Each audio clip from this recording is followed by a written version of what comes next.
Dans l'Angleterre victorienne, toute une ville est paralysée par la peur. Un abominable tueur terrifie la population, laissant derrière lui des femmes atrocement mutilées. C'est le tueur le plus célèbre de l'histoire.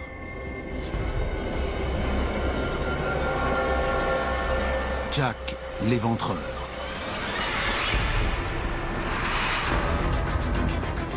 De retour à notre époque, à l'autre bout du monde, les scientifiques australiens font des avancées remarquables sur cette affaire. Pour la première fois, ils sont parvenus à extraire l'ADN d'un suspect dans l'affaire de Jack l'Éventreur.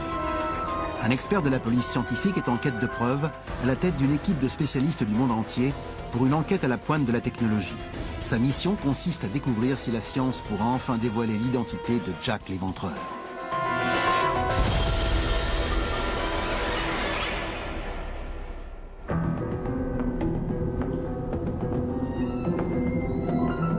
À l'automne 1888, un violent prédateur hante les rues de Londres. Ses victimes sont des prostituées dans le quartier pauvre de Whitechapel. Ces meurtres deviendront les plus célèbres crimes non résolus de l'histoire.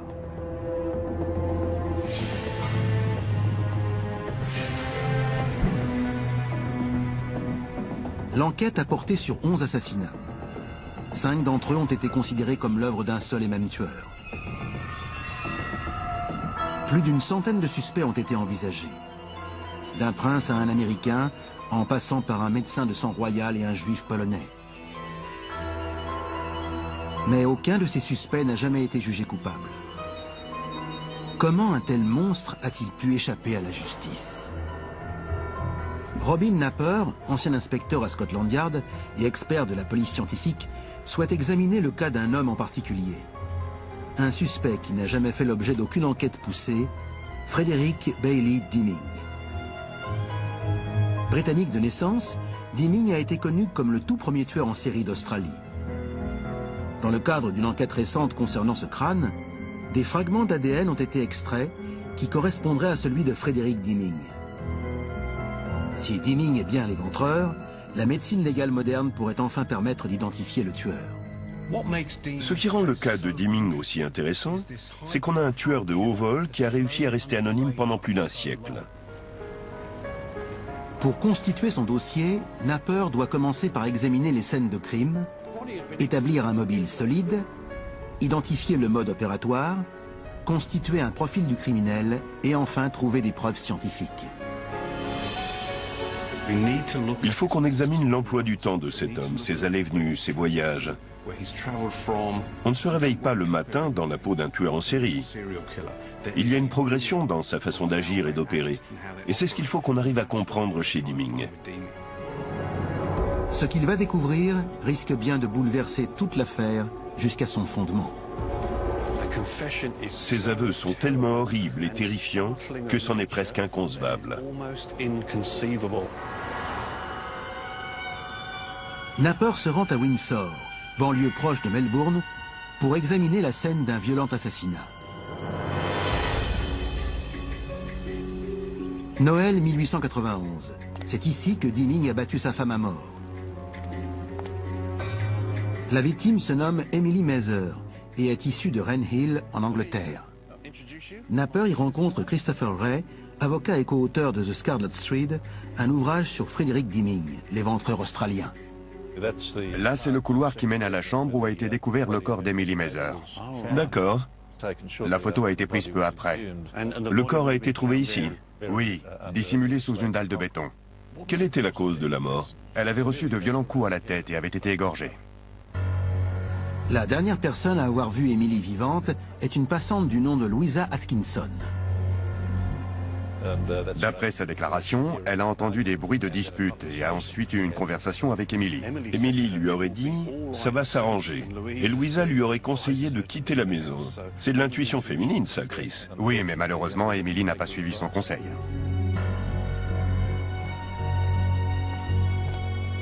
Deeming avait préparé son crime. Quelques jours plus tôt, il s'était procuré du ciment et des outils pour creuser la tombe d'Emily.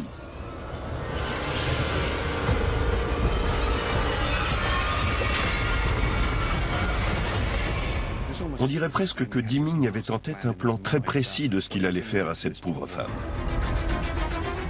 Dimming prend alors la fuite. Il finit par être arrêté à Southern Cross, région aurifère de l'ouest de l'Australie.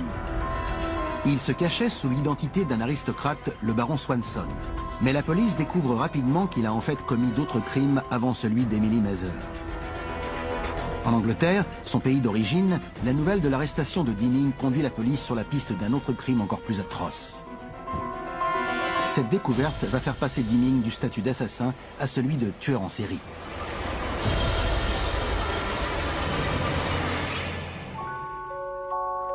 Cette maison, située dans une rue paisible et respectable près de Liverpool, en Angleterre, a autrefois été le théâtre d'un crime atroce.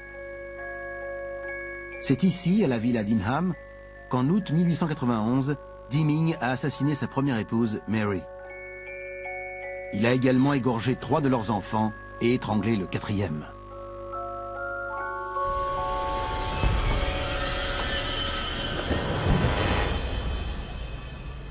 Il a assassiné sa première femme et leurs 4 enfants à Rainhill, dans le Lancashire, et enterré leur corps sous le sol de la cuisine de leur maison. Moins d'un mois après avoir assassiné toute sa famille, il épouse Emily Mather, sous le nom d'Albert Williams, et les jeunes mariés prennent la mer direction l'Australie. Dimming pense avoir échappé à la justice.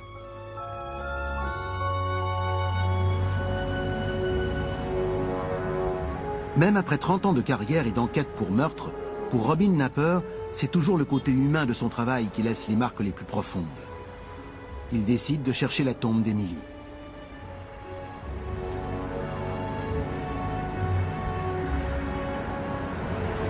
Ah, la voilà. Emily Mather, décédée en 1891. C'est incroyable, la tombe est encore fleurie. Ces fleurs ont été déposées récemment. Cette pierre tombale, construite grâce à des dons de contemporains, montre bien la réaction d'empathie à l'époque du meurtre d'Emily.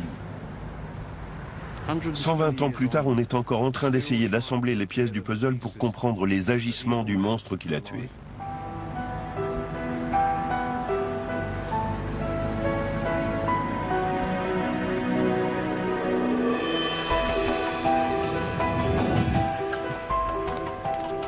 Pour en apprendre un peu plus sur le mystérieux Frederick Dimming, Napper tombe sur une collection extraordinaire de souvenirs. C'est une sorte de mélange entre un article et un roman populaire à sensation. Ça parle des débuts de sa carrière. Rachel Weaver est une experte de l'affaire Dimming. Ce livre contient un dialogue entre Dimming et sa victime au moment où il l'assassine. Il y a un petit chapitre qui parle de la lune de miel de l'assassin, de disputes dans sa jeunesse, et ensuite apparaît l'idée de Jack l'Éventreur. Vu la violence extrême de ces meurtres et la frénésie des médias autour de ces crimes, le public s'est mis à croire qu'il était bien Jack l'Éventreur. L'Australie voulait vraiment avoir son propre criminel, un tueur de renommée internationale. Mais alors, qui est cet homme si mauvais?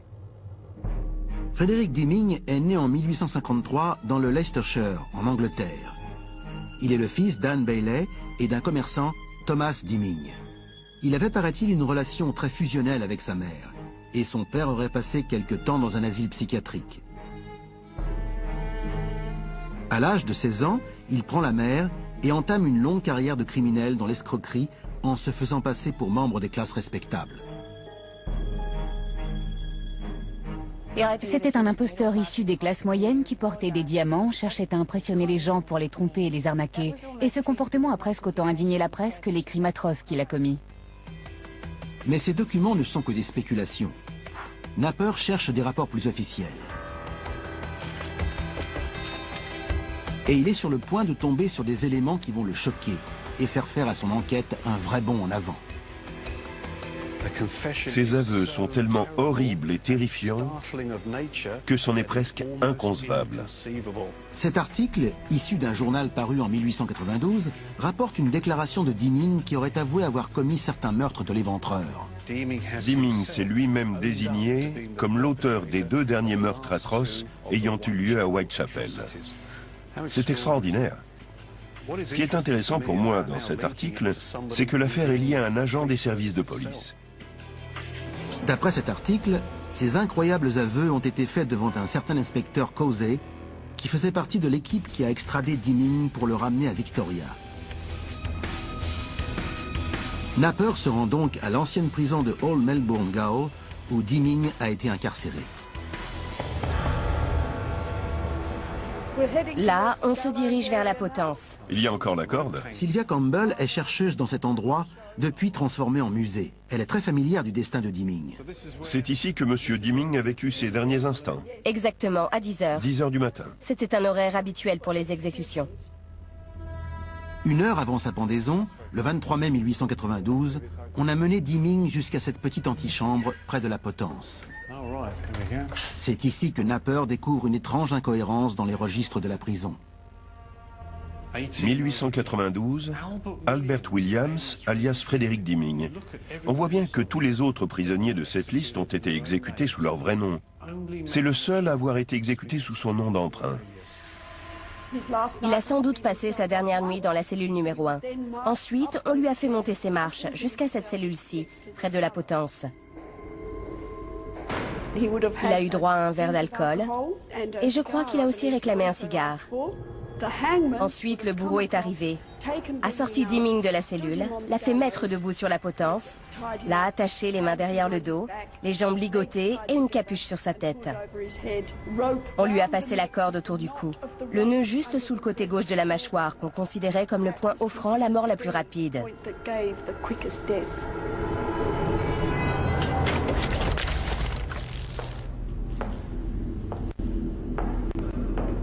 Mais c'est surtout ce qui est arrivé au corps de Deming après sa mort qui pourrait me rapprocher de l'éventreur. Après l'exécution de criminels notoires, on faisait souvent faire des masques de leur visage. On leur rasait la tête et le visage, et on utilisait de la cire pour constituer un moule. Une fois le moule fait, on le séparait en 2 parties qu'on rassemblait ensuite pour les remplir de plâtre, et on obtenait une copie exacte de la tête de Deming. Le moulage du visage de ce tueur en série pourrait-il faire avancer l'enquête sur Jack l'Éventreur? Les recherches de Napper le conduisent jusqu'à Londres, où ont lieu les premiers de cette série de meurtres abominables. Je suis de retour à Scotland Yard. J'ai travaillé ici, mais ça faisait 30 ans que je n'étais pas revenu. Je cherche à savoir si, à l'époque, Deming a été considéré ou non comme un suspect sérieux dans l'affaire des meurtres de l'Éventreur. Napper se dirige vers le célèbre musée noir de Scotland Yard. Son accès est strictement limité aux agents de police, qu'ils soient encore en activité ou non.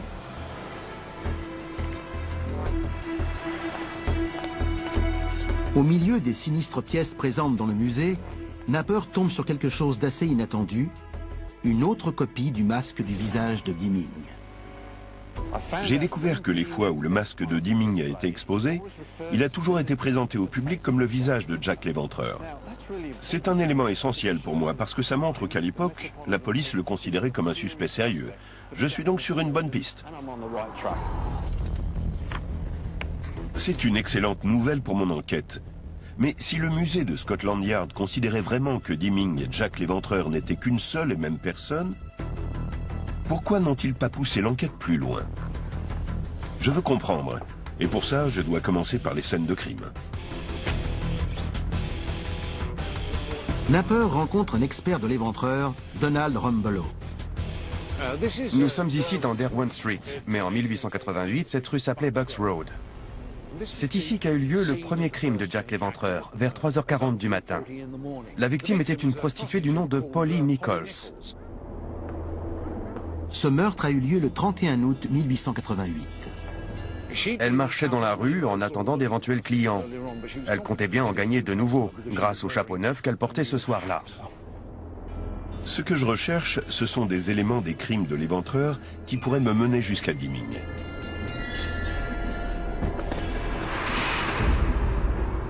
Polly Nichols a été égorgée de 2 coups de couteau et son abdomen comportait plusieurs incisions. Une semaine plus tard, le corps d'une autre prostituée fut découvert. C'est ce deuxième meurtre qui a vraiment mis le feu aux poudres dans l'affaire de Jack l'Éventreur. Le corps d'Annie Chapman est découvert dans une cour intérieure du quartier de Spitalfields, dans l'est de Londres. Chapman, elle, a vraiment été mutilée. Elle avait le ventre ouvert, les boyaux sortis qui tombaient d'un côté du corps. L'assassin lui avait retiré l'utérus et 2 tiers de la vessie.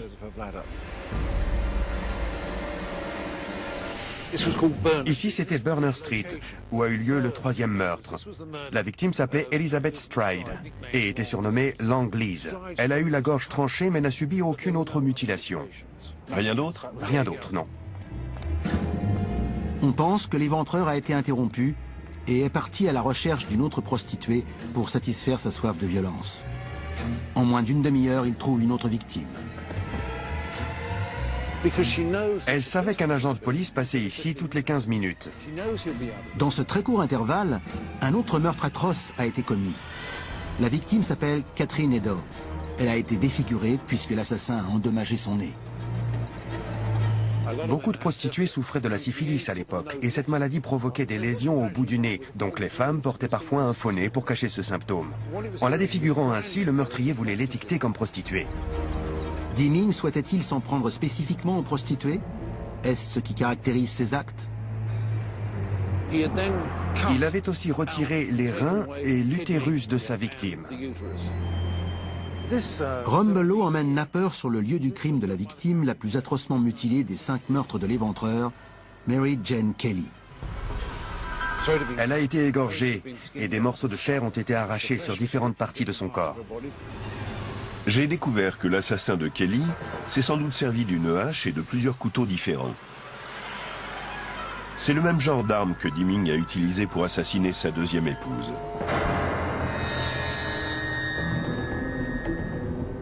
En Australie, au musée de la police et de la justice à Sydney, une autre arme a clairement été identifiée comme ayant appartenu à Frederick Dimming. On voit bien ses initiales FD sur le pommeau de ce poignard. Lorsque Dimming a été arrêté pour le meurtre d'Emily Mazer, on a trouvé chez lui plus de 20 couteaux et autres armes. C'est la preuve évidente qu'il avait tout un arsenal en sa possession. Mais l'enquête visant à identifier Jack l'Éventreur et Dimming comme étant une seule et même personne pourrait bien s'arrêter net. Au fil des années, de nombreux ouvrages expliquent que Dimming ne pouvait en aucun cas être un suspect sérieux puisqu'il était en prison au moment des meurtres de l'Éventreur. Je veux m'assurer que c'est vrai. Si Dimming était bien derrière les barreaux au moment des meurtres de Whitechapel, cela expliquerait pourquoi l'enquête ne s'est jamais vraiment penchée sur lui. Un amateur de l'affaire de l'Éventreur, Mike Covell, a fait des recherches sur le séjour en prison de Dimming, ici, à la prison de Hull, dans le nord de l'Angleterre. C'est encore le bâtiment de l'époque, il est entré ici? Oui, l'extérieur du bâtiment a été très peu modifié depuis. On voit toujours la même horloge qu'à l'époque. Mike m'explique que Dimming a fini en prison après avoir été condamné pour escroquerie sous le nom de Harry Lawson. Il a été poursuivi jusqu'en Amérique du Sud, puis extradé au Royaume-Uni. Reste à savoir quand cela s'est produit. Ce document date de septembre 1890. Et le 26 septembre, on voit qu'un homme du nom de Harry Lawson a été admis à la prison de Hull. Ce document prouve que Dimming n'a été emprisonné que 2 ans après les meurtres de l'Éventreur. Mais peut-être a-t-il été mis en prison plus tôt, sous un autre nom d'emprunt. Est-ce qu'on sait combien d'identités différentes utilisait Dimming autour de cette époque-là? Il avait sans doute une vingtaine de noms d'emprunt. Une vingtaine. J'ai étudié des registres de la police criminelle et des prisons. Et jusqu'à présent, aucun de ces noms d'emprunt n'est apparu dans aucune prison avant celle-ci, à part à l'époque où il était en Australie. Dimming est libéré de la prison de Hull en juillet 1891. Mike a une théorie sur ce qu'il aurait fait ensuite. Est-ce que des crimes ont été commis avec lesquels il pourrait avoir un lien? Oui, à la fin du mois de juillet 1891, une jeune fille de 19 ans du nom de Mary Jane Henley a été retrouvée morte dans une rue de Preston, juste à côté de Hull, à 1 heure de marche de la prison. Quand on a trouvé son corps, elle avait subi des blessures semblables à celles des victimes de Frederick Bailey Dimming. Le corps était également dissimulé, suivant le mode opératoire de Dimming pour les meurtres perpétrés à Rainhill et en Australie.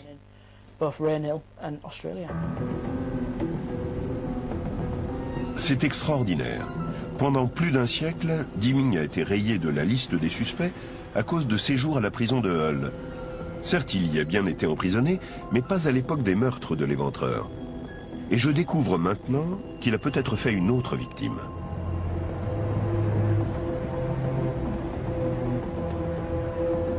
Mais si Deming n'était pas en prison à ce moment-là, où était-il? Le retraçage des allées et venues de Deming ne va pas être une mince affaire. Napper va chercher de l'aide auprès d'un ancien collègue et spécialiste émérite de profil géographique, Colin Johnson. Quand on étudie un criminel, l'étude de son parcours géographique est très intéressante. Afin de décrypter ce parcours, cet expert établit un profil géographique pour analyser les différents lieux des crimes et ainsi essayer de déterminer où vit le meurtrier.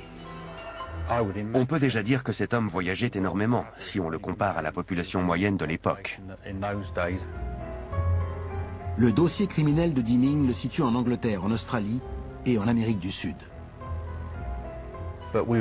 Mais ce qui nous intéresse, c'est de voir ses déplacements à la période précise dont vous parlez. De savoir comment il est arrivé à Londres, quel lien il avait avec le quartier de Whitechapel. Des études montrent que les criminels se sentent à l'aise dans les endroits qu'ils fréquentent, et en particulier dans les endroits où ils commettent leurs crimes.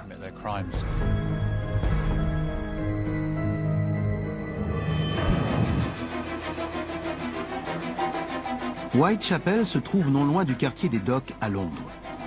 Napper a établi le fait que Deming était marin et ce quartier lui aurait donc été familier. Mais était-il bien là à l'époque des meurtres? Au cours de l'un de ses voyages, dans les années 1880, il s'arrête à Sydney. En moins d'1 an, il est emprisonné pour vol. En 1887, il fait faillite et est de nouveau emprisonné, cette fois pour parjure.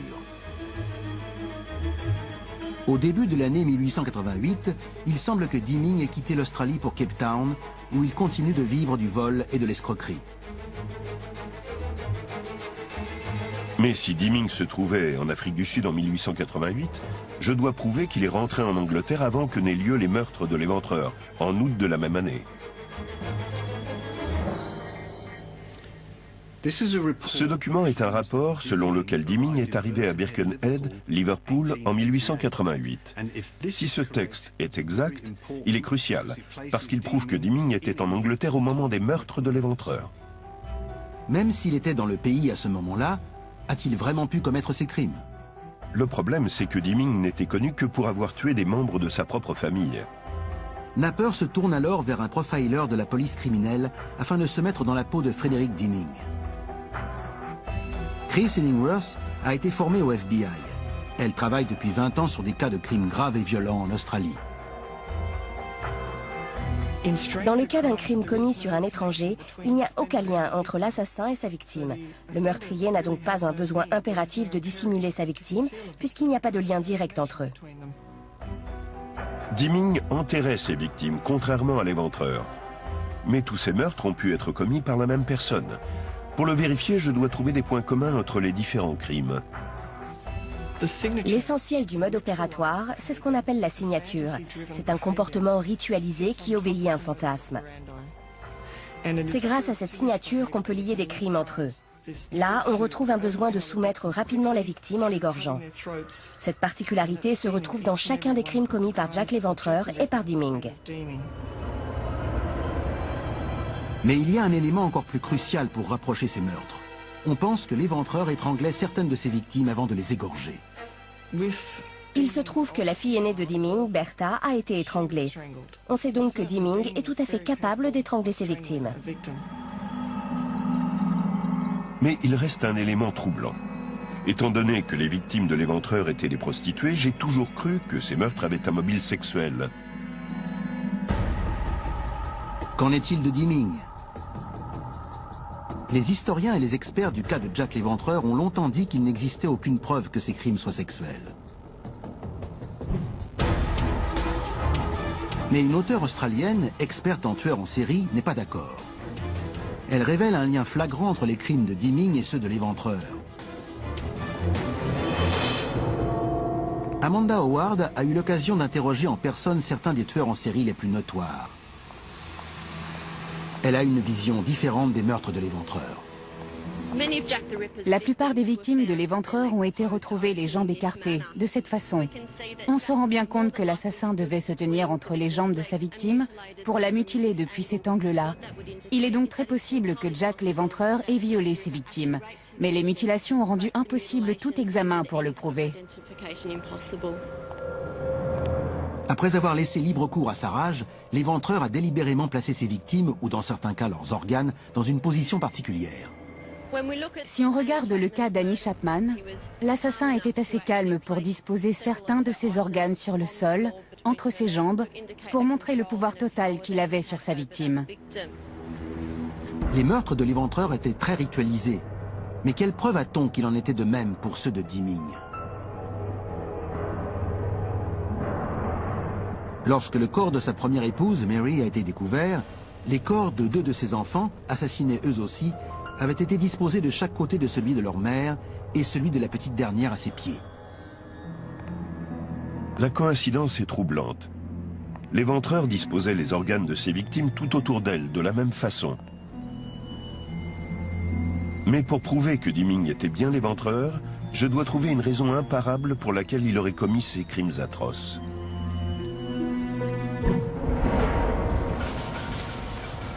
En Australie, l'équipe de Napper continue à chercher des preuves. Chris Ray, avocat, a retrouvé des copies originales de la transcription du procès de Dimming en 1892. Il fait alors une découverte troublante. Le tueur a lui-même fait une déclaration dans laquelle il révèle qu'il a contracté une maladie sexuellement transmissible, la syphilis, à la suite d'un rapport avec une prostituée. Dimming a déclaré que la femme qui lui a donné la syphilis avait fait de lui un homme inutile pendant 2 ans, qu'il était juste de tuer une telle personne, qu'il l'aurait tuée ou eu l'intention de la tuer, et qu'il n'aurait pas considéré cela comme un crime, car elle l'aurait mérité. Cela pourrait bien être le mobile que Napper recherche. Cet élément lui donne un mobile pour assassiner des prostituées puisqu'il les déteste. Autre élément troublant, la syphilis, si elle n'est pas traitée, peut causer une inflammation du cerveau pouvant provoquer une psychose, une certaine paranoïa et des accès de violence.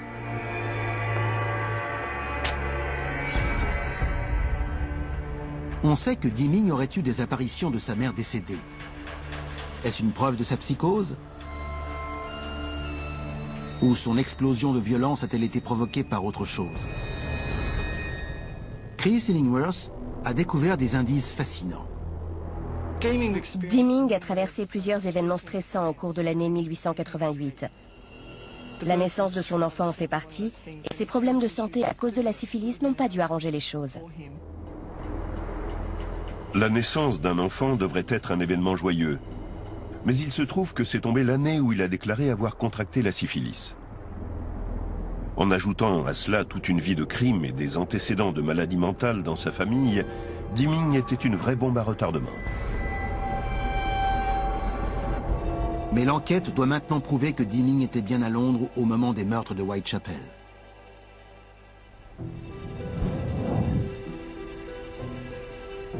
J'ai lu la transcription du procès de Dimming, et il se trouve qu'il a lui-même avoué à son avocat qu'il venait souvent à Londres. Les preuves commencent à s'accumuler. En 1892, un article du New York Times cite la belle-sœur de Dimming. Elle affirme que pendant qu'il vivait à Birkenhead, en 1888, Dimming venait souvent à Londres. Cela coïncide avec la création d'une nouvelle ligne de chemin de fer qui lui aurait rendu le trajet plus facile.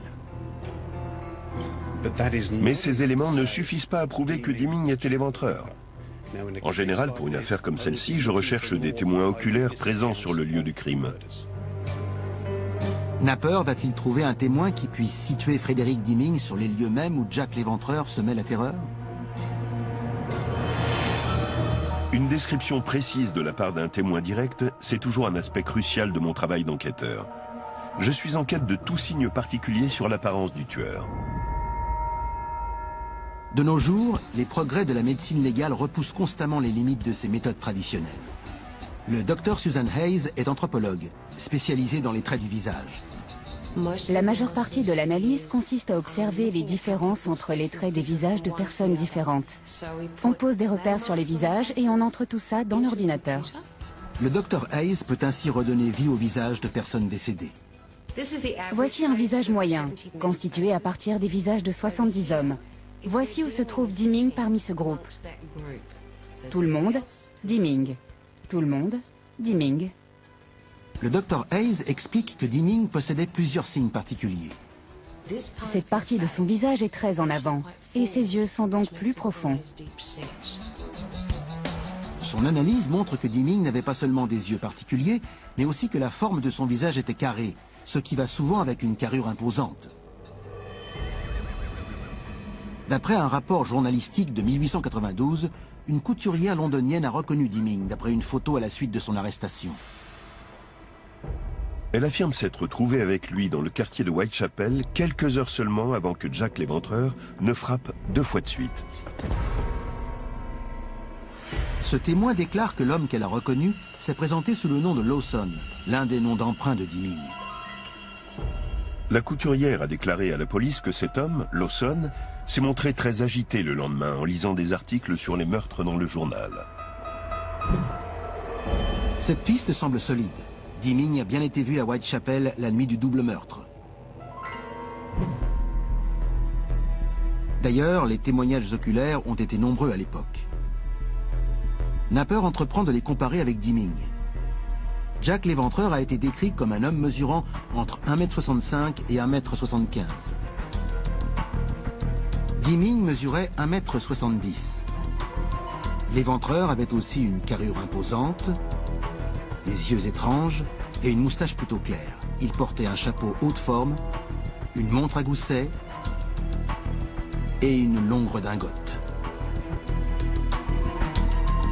Il est très troublant de constater que tous les traits de ces descriptions se retrouvent dans les photos qu'on a de Deming.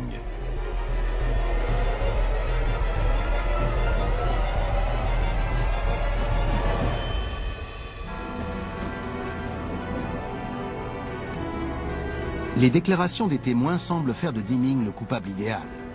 Mais Napper doit trouver des preuves plus solides. Il faut trouver des éléments très concrets. Bonjour Sue. Bonjour Robin. Enchanté. Andy et Sue Parler disent posséder une pièce rare dans l'affaire des meurtres de l'Éventreur. Vous dites posséder une écharpe ayant appartenu à l'une des victimes de Jack l'Éventreur. Nous n'avons pas l'écharpe entière, mais 2 morceaux qui ont été encadrés. Regardez l'inscription au dos. Il est écrit « 2 échantillons de soie provenant de l'écharpe portée par Catherine Eddowes au moment de la découverte de son corps par l'agent Amos Simpson. » Amos Simpson a récupéré l'écharpe sur la scène du crime, puisqu'il a dit avoir été le premier policier sur les lieux. Il l'a donnée à sa fille Elisa, et l'écharpe a été transmise ainsi dans sa famille de génération en génération. C'est bien entendu un héritage familial inouï, si cette écharpe est bien authentique. Mais comment Napper peut-il en être certain? Et l'écharpe pourrait-elle comporter des traces de l'ADN du tueur, qu'on puisse ensuite comparer à l'ADN du crâne de Deming? S'il ne s'agit que de fragments de l'écharpe, où se trouve le reste? On sait où se trouve le reste. Il appartient à un homme du nom de Russell Edwards. Je me dirige donc vers Birkenhead, près de Liverpool. C'est là que vivait Deming en 1888. C'est aussi là que j'espère trouver l'écharpe. Je découvre que Russell Edwards s'intéresse aussi personnellement à cette affaire. Je suis né ici, et c'est ici qu'est née ma fascination pour le personnage de Frederick Bailey Deming, puisqu'il vivait ici, dans cette rue. Russell a acheté l'écharpe de Catherine Eddowes lors d'une vente aux enchères pour une somme qu'il préfère ne pas révéler. La pièce a une telle valeur qu'il préfère la montrer à Napper dans un lieu secret.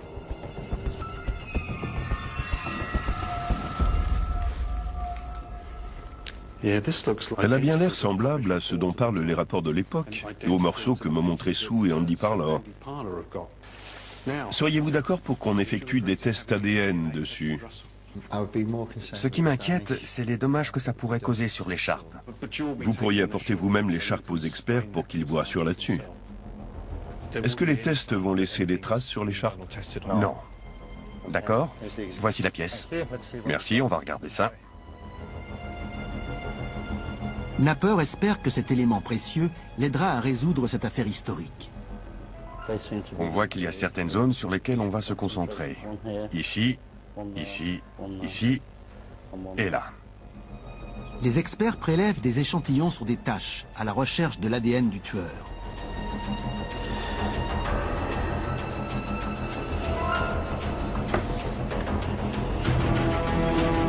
Cette équipe de scientifiques va-t-elle pouvoir confirmer l'authenticité de l'écharpe et découvrir des preuves liant Deeming à ses crimes? Cela prouvera-t-il une fois pour toutes que c'était vraiment lui le monstre qui a semé la terreur à Whitechapel? Quelques semaines plus tard, les scientifiques obtiennent les résultats des tests effectués sur l'écharpe de la victime de l'éventreur. L'enquête prend alors un tour inattendu, puisque les résultats dévoilent de nouveaux indices assez surprenants. Grâce à un test infrarouge, les scientifiques découvrent que les taches pourraient provenir de plusieurs sources différentes. Tiens, refais le test sur cette tache. Cela pourrait s'expliquer par le fait que lors du meurtre de la victime, l'écharpe a dû être tachée de différents fluides corporels provenant des intestins, comme du sang et des matières fécales. C'est la première fois qu'une découverte scientifique relie indéniablement l'écharpe au meurtre de Jack l'Éventreur.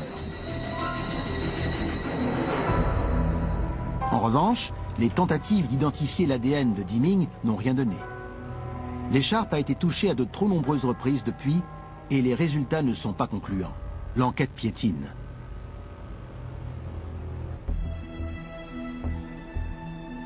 Mais l'écharpe n'est pas le seul élément susceptible de comporter des traces de l'ADN du tueur.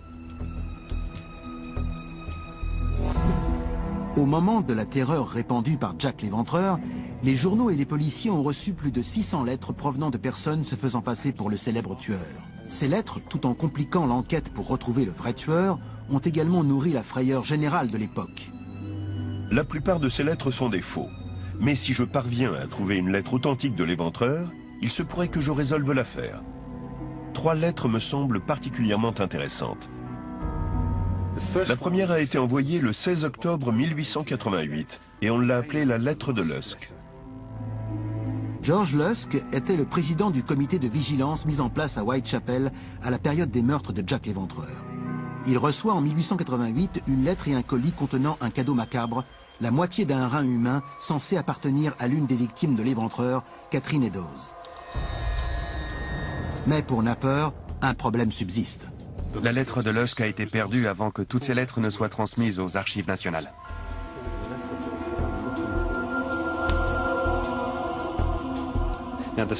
La deuxième lettre qui m'intéresse, c'est la lettre « Cher patron » qui a été envoyée à l'agence de presse centrale. C'est assez intéressant. Je crois que c'est ça. Regardez. Voilà, « Cher patron, j'entends dire partout que la police ne m'a pas trouvé. Mais ce n'est pas encore le moment. Pour mon prochain acte, je découperai les oreilles de ma victime et les enverrai à la police pour m'amuser. Votre serviteur, Jack l'Éventreur. » La lettre prédit les mutilations que l'Éventreur compte faire subir à l'une de ses victimes. 3 jours plus tard, cette abominable prédiction se réalisera. Catherine Eddowes s'est bien fait couper le lobe de l'oreille. D'un côté, c'est très troublant, et d'un autre côté, cela tente à prouver l'authenticité de cette lettre. Elle a très bien pu être écrite par Jack l'Éventreur. On est en effet très tenté de croire à cette preuve. L'enquête médico-légale se poursuit également à l'autre bout du monde. L'avocat Christopher Wray a trouvé le testament et les dernières volontés de Frederick Deeming, censés avoir été écrits de la main du tueur. Également connu sous les noms de Albert Oliver Williams et Baron Swanson. Il a pris soin de tout préciser. Le document est assez long, ce qui est étonnant puisqu'il ne lui restait plus grand-chose. Le testament de Deeming passe entre les mains de l'équipe de Paul Westwood, expert en graphologie, pour être analysé. On fait en général appel à nous pour attester de l'authenticité de certains documents. Cet instant est déterminant dans l'enquête. Le testament va être comparé à la lettre de l'éventreur. Pour cette affaire, j'ai commencé par examiner la lettre de l'éventreur afin de me familiariser avec l'écriture de son auteur. Je me suis tout d'abord concentré sur les lettres majuscules. J'ai repéré un A, un B, un C, un D, un E, un F, un G, un H et un I dans la lettre, et j'ai procédé de même pour le testament de Deming. Andrea Devlin est experte en documentation pour la police scientifique. Ce programme nous permet de rechercher des portions de texte dans la lettre de l'éventreur et dans le testament de Deming.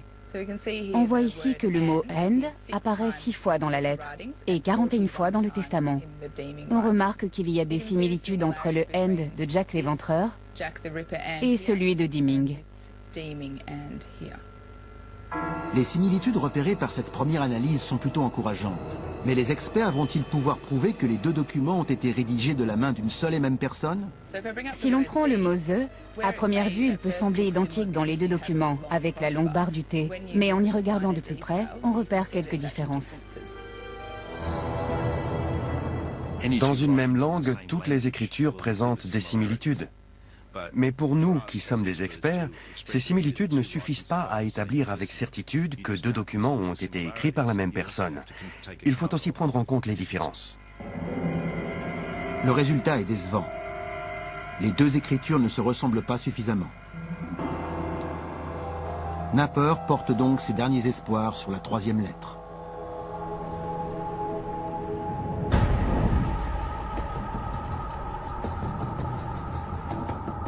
Le professeur Ian Findlay, écossais de naissance, a développé une méthode révolutionnaire de test ADN sur des échantillons microscopiques. Pour un test normal, il faut plus de 200 cellules. Pour ce test-là, il ne nous en faut que très peu. Même une seule suffit. Cette lettre signée de l'éventreur est l'une des seules à être considérée comme authentique. C'est donc celle-ci qui a été choisie pour effectuer le test. C'est peut-être la dernière chance de trouver des traces d'ADN à comparer avec le crâne de Deming. Ce que va découvrir le professeur Findlay va complètement bouleverser le cours de l'enquête sur l'identité de l'éventreur. Pour rechercher des traces d'ADN, la zone la moins contaminée sur la lettre est l'envers du timbre. La première étape consiste à l'humidifier. Cette étape permet de décoller le timbre de la surface de l'enveloppe. L'opération est délicate. Je passe ensuite un coton-tige sur l'envers du timbre afin de prélever la moindre cellule. Après plusieurs jours de tests, le professeur Findlay obtient enfin un résultat. On a trouvé de l'ADN dans un mélange de colle et de salive présent au dos du timbre. On a enfin de l'ADN extrait de la lettre de l'éventreur et le résultat va faire l'effet d'une bombe. On a pu déterminer un profil partiel de l'individu et j'ai été très étonné de constater que l'échantillon d'ADN appartenait à une femme. Incroyable retournement. Jack l'éventreur pourrait-il être en fait une éventreuse? Il se trouve qu'à l'époque des meurtres, la théorie d'une éventreuse était relativement crédible. Frédéric Abolin, l'inspecteur en charge de l'affaire, a lui-même émis cette hypothèse. Mais une seule femme a réellement été considérée comme suspecte. Mary Percy était sage-femme et dans un accès de jalousie, elle avait poignardé la femme et l'enfant de son amant. Je ne crois pas à la théorie d'une éventreuse. Le meurtre commis par Percy était un crime passionnel. Napper a une autre intuition. Il se rend à Bath, ville où la toute première lettre timbrée de l'histoire a été postée. Whitechapel dispose sans doute de son propre centre de tri. L'historienne Audrey Swindles a une connaissance parfaite du système postal de l'époque victorienne. L'ADN présent sur le timbre est peut-être celui de la postière qui a posté la lettre. Au début de l'ère victorienne, on restait dehors dans la rue, par tous les temps. Et on s'adressait au postier par l'ouverture d'une fenêtre. Et en général, c'est le postier qui s'occupait de coller le timbre sur la lettre. Mais à l'époque des meurtres de Whitechapel, en 1888, les choses avaient changé. N'importe qui pouvait acheter un timbre et le coller sur une lettre.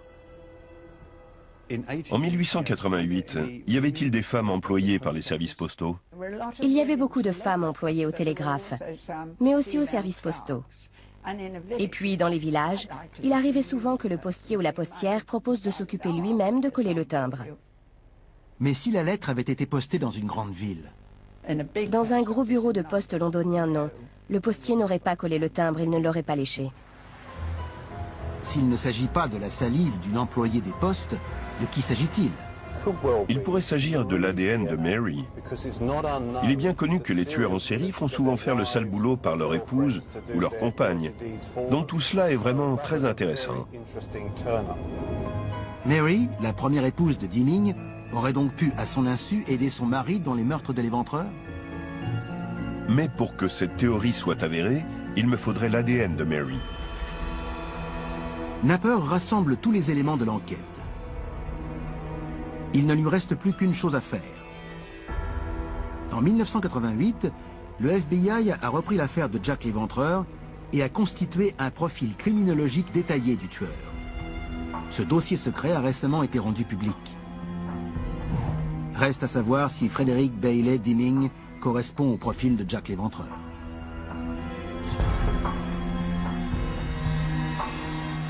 Jack l'Éventreur serait un homme, caucasien, âgé de 28 à 36 ans. Deeming avait 35 ans à l'époque des meurtres de l'Éventreur. Il était issu d'une famille composée d'une mère très dominatrice. Et son père a passé du temps en asile psychiatrique. Le profil du FBI dit aussi que Jack l'Éventreur portait sans doute un couteau sur lui en permanence pour se défendre et qu'il souffrait sans doute d'une maladie vénérienne contractée à cause d'une prostituée. Deeming a lui-même avoué qu'il aurait trouvé ça justifié de tuer la femme qui lui avait transmis la syphilis. Jack l'Éventreur aurait été interrogé par la police à un moment de l'enquête. L'inspecteur qui l'a arrêté a affirmé que Deeming avait été interrogé dans le cadre de l'affaire de l'Éventreur. Il reste encore un point. Certains experts de l'Éventreur s'accordent à dire que le tueur était un marin.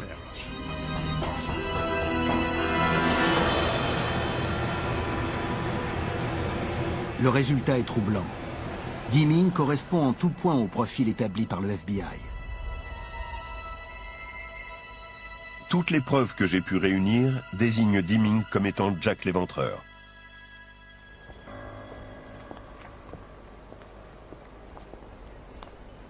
Du côté de Wren Hill, près de Liverpool, Napper se rend à la villa d'Inham, où ont été assassinés la femme et les enfants de Deeming. J'essaie de trouver le lieu exact où se trouvait la maison de Deeming, à l'époque où il vivait ici.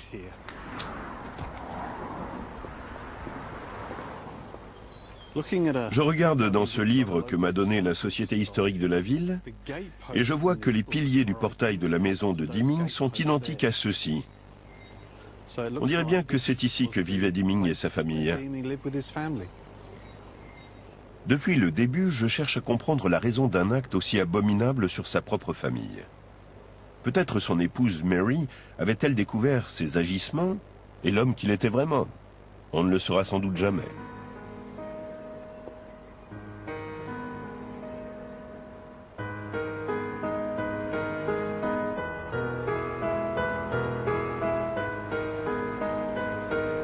L'enquête est donc terminée et Napper tient à se recueillir. Je cherche la tombe de Mary et des 4 enfants. D'après les registres de l'église, on sait qu'elle se trouve à l'intérieur des murs du cimetière et qu'il s'agit de 3 emplacements entre 2 pierres tombales. Ça doit donc être ici. On a une pierre tombale ici, une autre là et 3 emplacements au milieu. C'est ici que sont enterrés Mary et ses enfants. Ce qui m'impressionne dans cette histoire, c'est la façon dont Deeming a su rester discret. Cet homme a fait preuve d'une violence gratuite dévastatrice. Mais je n'arrive pas à comprendre pourquoi il n'a jamais été considéré comme un suspect sérieux. Si l'on pouvait un jour trouver l'ADN de Mary et qu'il correspondait à l'échantillon prélevé sur le timbre de la lettre, ce serait la clé de l'énigme. Les experts de la police scientifique pourraient apporter la dernière preuve du bien fondé de la théorie de Napper et établir que Deming et Jack l'Éventreur étaient bien une seule et même personne.